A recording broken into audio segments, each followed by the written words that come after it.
Vote, তারপর কি হিন্দু রাষ্ট্র? উত্তরাখণ্ড এবং গুজরাটের পর অসমেও পাশ হয়ে গেল অভিন্ন দেওয়ানি বিধি। বিজেপি এবং আরএসএস বহুদিন ধরেই এক দেশ এক আইন নীতির কথা বলে এসেছে। এবার সেই পথে আরও এক ধাপ এগোলো অসম। এরপর কি পশ্চিমবঙ্গেও একই আইন কার্যকর করার দাবি আরও জোরালো হবে? বাংলার নির্বাচনী ইস্তেহারে তো ইতিমধ্যেই ওই অভিন্ন দেওয়ানি বিধির প্রতিশ্রুতি দিয়েছিল বিজেপি। তাহলে কি আগামী দিনে শুভেন্দু অধিকারীও সেই একই পথে হাঁটবেন? জানেন কি এই অভিন্ন দেওয়ানি বিধি, কেন এই বিধির প্রয়োজনীয়তা রয়েছে? এর আগে ভারতের আর কোথায় এই অভিন্ন দেওয়ানি বিধি চালু ছিল? এই বিধির ফলে দেশের বৈচিত্র্যের ভিত কি আরও শক্ত হবে, নাকি একই ধরনের আইন চাপিয়ে দেওয়ার রাজনীতিতে দেশে নতুন বিভাজনের জন্ম দেবে? বিজেপির বর্তমানে দেশের 21টিরও বেশি রাজ্যে ক্ষমতায় বা জোটে রয়েছে। ফলে আরএসএস এর দীর্ঘদিনের আদর্শিক লক্ষ্য পূরণের জন্য এটাকেই অনেকেই স্বর্ণ সময় বলে দাবি করছেন। আসলে কি এবার হিন্দু রাষ্ট্র হওয়ার পথে আরও এক ধাপ এগিয়ে গেল ভারত? হিন্দু রাষ্ট্র হলে আদৌ কি ভারতের কিছু লাভ হবে? নমস্কার, আপনারা দেখতে শুরু করেছেন এডিটর ডায়েরি। আমি ভাস্কর দত্ত আরও একটি নতুন এপিসোডে আপনাদেরকে স্বাগত জানাই।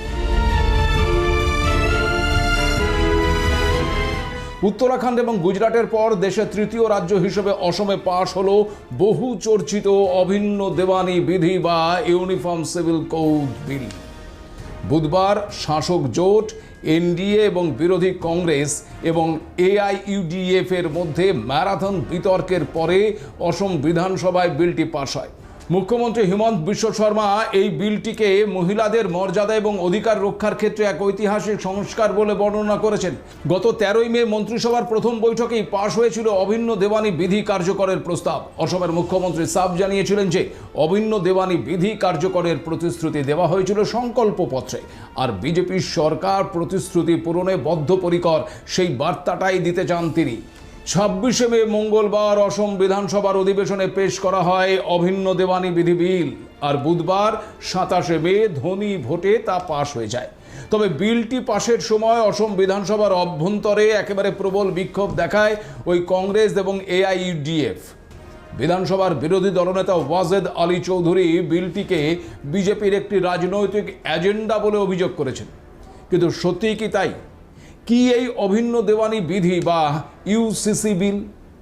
দেখুন, অভিন্ন দেওয়ানি বিধি বা ইউনিফর্ম সিভিল কোড হলো ভারতের সমগ্র ভূখণ্ডে ধর্ম, জাতি এবং সম্প্রদায় নির্বিশেষে সকল নাগরিকের জন্য একটি ব্যক্তিগত আইন প্রণয়নের প্রস্তাব।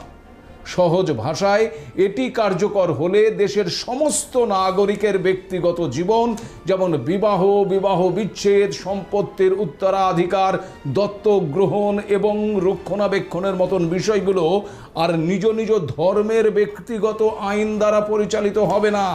অর্থাৎ আলাদা নয়, বরং সবার জন্য একটি আইন থাকবে এবং সবার জন্য একই নিয়ম কার্যকর হবে।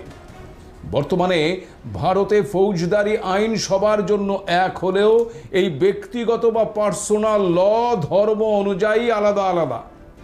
উদাহরণস্বরূপ আপনারা বলতেই পারেন যে হিন্দুদের ক্ষেত্রে হিন্দু কোড বিল, যার মাধ্যমে গঠিত আইন প্রযোজ্য, আবার মুসলিমদের ক্ষেত্রে শরিয়া ভিত্তিক কিছু ব্যক্তিগত আইন কার্যকর হয়।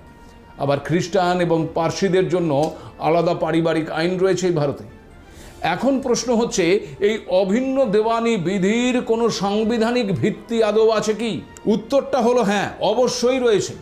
অভিন্ন দেওয়ানি বিধির মূল সাংবিধানিক ভিত্তি হলো ভারতীয় সংবিধানের article 44 of constitution of India. এই অনুচ্ছেদে বলা হয়েছে, রাষ্ট্র ভারতের সমগ্র ভূখণ্ডে নাগরিকদের জন্য একটি অভিন্ন দেওয়ানি বিধি নিশ্চিত করার চেষ্টা করবে।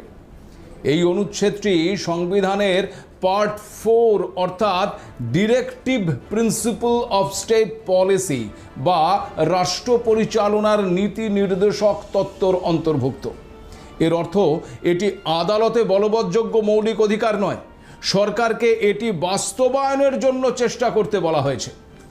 আর এখানেই আপনাদেরকে জানিয়ে রাখি যে সংবিধান প্রণয়নের সময় এই বিষয়টি নিয়ে তীব্র বিতর্ক হয়েছিল। Doctor B.R.. আম্বেদকর এবং কে.এম. মুন্সির মতন সদস্যরা মনে করতেন একটি ধর্মনিরপেক্ষ রাষ্ট্রের নাগরিকদের ব্যক্তিগত আইনের ক্ষেত্রেও সমতা থাকা উচিত। অন্যদিকে সংখ্যালঘু সম্প্রদায়ের বহু প্রতিনিধি আবার আশঙ্কা প্রকাশ করেছিলেন যে একক আইন চাপিয়ে দিলে ধর্মীয় স্বাধীনতা এবং সাংস্কৃতিক পরিচয় ক্ষতিগ্রস্ত হতে পারে। শেষ পর্যন্ত সমঝোতার ভিত্তিতে ইউসিসিকে মৌলিক অধিকারের অংশ না করে ডিরেক্টিভ প্রিন্সিপালে রাখা হয়। কিন্তু এখানে আপনাদের আরও একটা বিষয় জানিয়ে রাখি, এই অভিন্ন দেওয়ানি বিধি কার্যকর করার দাবি প্রথম দিন থেকে জানিয়ে গেছেন ডক্টর শ্যামাপ্রসাদ মুখোপাধ্যায়। কারণ তিনি মনে করতেন ভারত যদি একটি ধর্মনিরপেক্ষ রাষ্ট্র হয় তবে সেক্ষেত্রে কেবলমাত্র হিন্দুদের জন্য ওই বিবাহ আর উত্তরাধিকার আইনের সংস্কার কেন হবে? হিন্দুদের আধুনিকীকরণের নামে আইনের আওতায় আনা হলেও মুসলিম সম্প্রদায় সহ অন্যান্য সংখ্যালঘুদের ধর্মীয় ব্যক্তিগত আইন পরিবর্তনের সাহস নেহেরুর সরকারের নেই বলে সে সময় অভিযোগ করেছিলেন ডক্টর মুখোপাধ্যায়। নেহেরুর সরকার যদি সত্যি প্রগতিশীল এবং ধর্মনিরপেক্ষ হয় তবে সব ধর্মের মানুষের জন্য একটি সর্বভারতীয় অভিন্ন দেওয়ানি বিধি অর্থাৎ ওই ইউনিফর্ম সিভিল কোড কার্যকর করার দাবি জানিয়েছিলেন শ্যামাপ্রসাদ মুখোপাধ্যায়। সেদিনের সেই দাবি এবার পূরণ করতে চলেছে কি বিজেপি? কিন্তু এখানে প্রশ্ন উঠতে পারে, বর্তমান সময়ে এই অভিন্ন দেওয়ানি বিধি বা ইউসিসি কার্যকর করার প্রয়োজনীয়তা কতটা? দেখুন, এর নেপথ্যে বেশ কিছু কারণ কিন্তু রয়েছে। প্রথমত, বর্তমানে ভারতে বিয়ে, বিবাহ বিচ্ছেদ বা সম্পত্তির ভাগের মতন বিষয়গুলো বিভিন্ন ধর্মের নিজস্ব আইন অনুযায়ী চলে, আর এর ফলে অনেক ধর্মের নারীরা পুরুষদের তুলনায় কম অধিকার পান। এই বিধি চালু হলে সব ধর্মের নারীরা কিন্তু ওই আইনগতভাবে পুরুষদের একেবারে সমান সমান অধিকার পাবেন। দ্বিতীয়ত, আইনের চোখে সবাইকে সমান করা। দেখুন, ভারতে চুরি, ডাকাতি বা খুনের মতন অপরাধের জন্য হিন্দু, মুসলিম, খ্রিস্টান সবারই কিন্তু একই সাজা হয়, কিন্তু বিয়ে বা সম্পত্তির মতন ব্যক্তিগত বিষয়ে সবার আবার আলাদা আলাদা নিয়ম রয়েছে। ইউসিসি এলে দেশের সমস্ত নাগরিক আইনের চোখে সম্পূর্ণ সমান অধিকার পাবে। তৃতীয়ত, জাতীয় ঐক্য এবং সম্প্রীতি বাড়ানো। কারণ আলাদা আলাদা ধর্মীয় আইনের কারণে অনেক সময় বিভিন্ন সম্প্রদায়ের মধ্যে ভুল বোঝাবুঝি বা দূরত্বের সৃষ্টি হয়, কিন্তু দেশের সব মানুষের জন্য যখন একটি সাধারণ নিয়ম হবে তখন দেশের ঐক্য এবং সাম্প্রদায়িক সম্প্রীতি আরও সজাগ এবং বাড়তে তা সাহায্য করবে। আর সর্বশেষ কারণটা হলো আইনি জটিলতা কমানো এবং আদালতের কাজ সহজ করা। কারণ দেখুন, বর্তমানে ভারতের আদালতগুলোকে ওই একই ধরনের মামলার জন্য আলাদা আলাদা ধর্মের জটিল এবং প্রাচীন নিয়মগুলো কিন্তু খতিয়ে দেখতে হয়, আর এতে মামলার নিষ্পত্তি হতে বহু বছর সময় লেগে যায়। এখন সবার জন্য যদি একটা সরল এবং আধুনিক আইন হয় তাহলে আদালতের পক্ষে কিন্তু বিচার করা অনেক সহজ এবং দ্রুত হবে। মানুষকে বছরের পর বছর ওই কোর্টের চক্কর লাগাতে হবে না। অর্থাৎ ভারতের সব নাগরিকদের মধ্যে সমতা আনতে, নারীদের সুরক্ষায় এবং দেশের আইনি ব্যবস্থাকে সহজ করতে এই বিধির প্রয়োজন বলেই মনে করছে বিজেপি। জানেন কি, আসাম বিধানসভার অভিন্ন দেওয়ানি বিধি বিল 2026 পাশ হবার ফলে সে রাজ্যের সামাজিক এবং ব্যক্তিগত আইন ব্যবস্থায় কি কি উল্লেখযোগ্য পরিবর্তন আসতে চলেছে। আগামী দিনে শুভেন্দু অধিকারীও কি সেই একই পথে হাঁটবেন? এর আগেও কি এই ভারতে আর কোথাও এই অভিন্ন দেওয়ানি বিধি চালু ছিল? এই বিধির ফলে দেশের বৈচিত্র্যের ভিত কি আরও শক্ত হবে? তাহলে কি হিন্দু রাষ্ট্র হওয়ার পথে ধীরে ধীরে এগোচ্ছে ভারত? বলবো সে কথা, তবে ফিরছে একটা ছোট্ট বিরতির পর, সঙ্গে থাকুন। বিধানসভায় অভিন্ন দেওয়ানি বিধি বিল 2026 পাশ হবার ফলে রাজ্যের সামাজিক এবং ব্যক্তিগত আইন ব্যবস্থায় একটি ঐতিহাসিক পরিবর্তন আসতে চলেছে।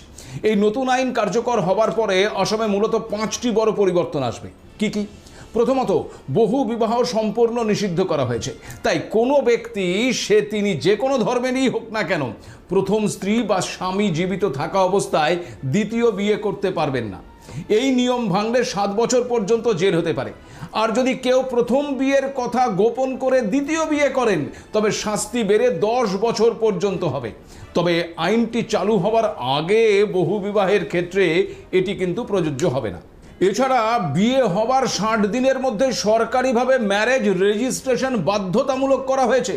ঠিক একইভাবে বিবাহ বিচ্ছেদ বা ডিভোর্সের ক্ষেত্রেও রেজিস্ট্রেশন বাধ্যতামূলক। নির্দিষ্ট সময়ের মধ্যেই রেজিস্ট্রেশন না করলে জরিমানা বা আইনি শাস্তির মুখে কিন্তু পড়তে হবে। আর এর মাধ্যমে মূলত ওই কাজী ব্যবস্থার মাধ্যমে হওয়া বিয়ে বা ডিভোর্সের আইনি ক্ষমতা সরাসরি একেবারে সরকারি নিয়ন্ত্রণে চলে এলো। তাছাড়া অসমে এখন থেকে কেউ যদি বিয়ে না করে একসঙ্গে ওই লিভ ইন রিলেশনশিপে থাকেন, তবে 1 মাসের মধ্যে সরকারকে তা জানাতে হবে এবং রেজিস্ট্রেশন করতে হবে। পাশাপাশি এই একই ধরনের সম্পর্কে থাকা অবস্থায় যদি কোনো সন্তানের জন্ম হয়, তবে আইনগতভাবে সে ওই মা বাবার সম্পত্তিতে পূর্ণ এবং বৈধ অধিকার পাবে। এছাড়া বাল্য বিবাহ রুখতে এবং সব ধর্মের মধ্যে সমতা আনতে বিয়ের বয়স কিন্তু সুনির্দিষ্ট করে দেওয়া হয়েছে। এখন থেকে অসমের সব ধর্মের ছেলে মেয়েদের ক্ষেত্রে ন্যূনতম বয়স ছেলেদের ক্ষেত্রে 21 আর মেয়েদের ক্ষেত্রে 18 করা হয়েছে। এর কম বয়সে বিয়ে হলে তা হবে বাল্য বিবাহ। এর পাশাপাশি উত্তরাধিকার সূত্রে সম্পত্তির ভাগের ক্ষেত্রেও ধর্মীয় ভেদাভেদ কিন্তু আর থাকছে না। কোনো ব্যক্তির মৃত্যুর পর তার রেখে যাওয়া সম্পত্তিতে তার স্ত্রী, সন্তান এবং বাবা মায়ের সমান অধিকার থাকবে। মেয়েদের সম্পত্তির ভাগ ছেলেদের চেয়ে কম দেওয়ার যে ধর্মীয় নিয়ম তার কার্যকর হবে না। তবে অসমের তপশিলি উপজাতি বা আদিবাসী সম্প্রদায় এবং সংবিধানের 6ষ্ঠ তপশিলভুক্ত স্বায়ত্তশাসিত অঞ্চলগুলোকে এই আইনের আওতার থেকে সম্পূর্ণ বাইরে রাখা হয়েছে। অর্থাৎ তাদের নিজস্ব প্রথাগত এবং সামাজিক নিয়মগুলো আগের মতোই কিন্তু বজায় থাকবে। ইউসিসি তাদের ওপর কোনোভাবেই প্রভাব ফেলবে না। এবার বিষয় হচ্ছে, পশ্চিমবঙ্গের নির্বাচনী ইস্তারেও তো এই অভিন্ন দেওয়ানি বিধির প্রতিশ্রুতি দিয়েছিল বিজেপি। খোদ কেন্দ্রীয় স্বরাষ্ট্রমন্ত্রী অমিত শাহ বিজেপি সরকার গঠিত হলে 6 মাসের মধ্যেই পশ্চিমবঙ্গে ইউসিসি কার্যকর করার কথা বলেছিলেন। স্বাভাবিকভাবেই সে কারণে এবার মুখ্যমন্ত্রী শুভেন্দু অধিকারীও সেই একই পথে হাঁটবেন বলেই মনে করা হচ্ছে। কিছুদিন আগে দিল্লি থেকেই আবার সাংবাদিক বৈঠকে তেমনটাই কিন্তু ইঙ্গিত দিয়েছেন বিজেপির রাজ্য সভাপতি শ্রমিক ভট্টাচার্য। অসমে ইতিমধ্যে ইউসিসি লাগু হওয়ার সিদ্ধান্তের পর বাংলায় তা চালু হওয়ার বিষয়টি কিন্তু আরো জোরদার হয়েছে। এখনো পর্যন্ত যা জানা যাচ্ছে তাতে অসমের মতোই শুভেন্দু অধিকারীও তার সরকার বাংলায় একই মডেল প্রয়োগের প্রস্তুতি নিচ্ছে। অসম যেভাবে তাদের রাজ্যের জনবিন্যাস মাথায় রেখে তপশিলি এবং উপজাতি এবং আদিবাসী সম্প্রদায়কে এই ইউসিসির আওতা থেকে বাইরে রেখেছে, পশ্চিমবঙ্গেও সেই একই মডেল অনুসরণ করা হবে বলেই মনে করা হচ্ছে।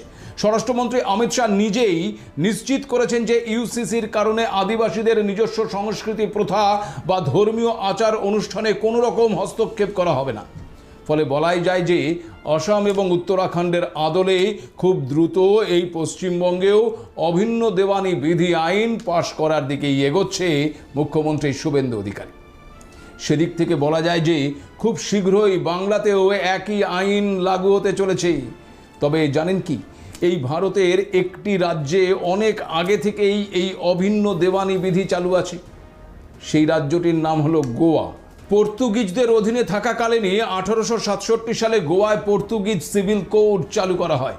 1961 সালে গোয়া ভারতের অন্তর্ভুক্ত হওয়ার পরেও ভারত সরকার এই আইনটি কিন্তু বাতিল করেনি, বরং তা বহাল রাখে। এমনকি আপনাদের এটাও জানিয়ে রাখি যে সুপ্রিম কোর্টও কিন্তু বিভিন্ন সময়ে গোয়ার এই অভিন্ন দেওয়ানি বিধির প্রশংসা করেছে। তবে স্বাধীন ভারতের রাজ্যগুলোর মধ্যে প্রথম এই আইন পাশ হয়েছে উত্তরাখণ্ডে 2025 সালে। এরপর 2026 মার্চে গুজরাট বিধানসভায় এবং তারপর আসামে। আর অপেক্ষা এবার পশ্চিমবঙ্গ। এখন প্রশ্ন উঠছে, এই বিধির ফলে দেশের বৈচিত্র্যের ভিত কি আরো শক্ত হবে নাকি নতুন বিভাজনের জন্ম দেবে এই আইন? দেখুন, এই নিয়ে বিস্তর কিন্তু বিতর্ক রয়েছে। এই মতবাদের সমর্থকদের মতে ইউসিসি দেশের বৈচিত্র্যকে নষ্ট করে না, বরং সবাইকে একটি সাধারণ আইনে এক সুতোয় বেঁধে জাতীয় ঐক্যকে আরো মজবুত করে। আবার সমালোচক এবং বিরোধী শিবিরের মতে ভারতের মতন বহু ধর্মীয় এবং বহু সাংস্কৃতিক দেশে জোর করে এক আইন চাপিয়ে দিলে তা হিতে বিপরীত হতে পারে। সমালোচকদের একাংশের মতে ভারতের সংবিধানের 25 নম্বর অনুচ্ছেদ নাগরিকদের নিজস্ব ধর্ম এবং ধর্মীয় প্রথা পালনের স্বাধীনতা দেয়। অর্থাৎ ইউসিসি এক পক্ষের কাছে লিঙ্গ সমতা, আধুনিকতা এবং জাতীয় সংহতি আনার একটি জরুরি পদক্ষেপ, আবার অন্য পক্ষের কাছে এটি ভারতের বহুত্ববাদ এবং বৈচিত্র্যের উপর আঘাত এবং রাজনৈতিক মেরুকরণের হাতিয়ার।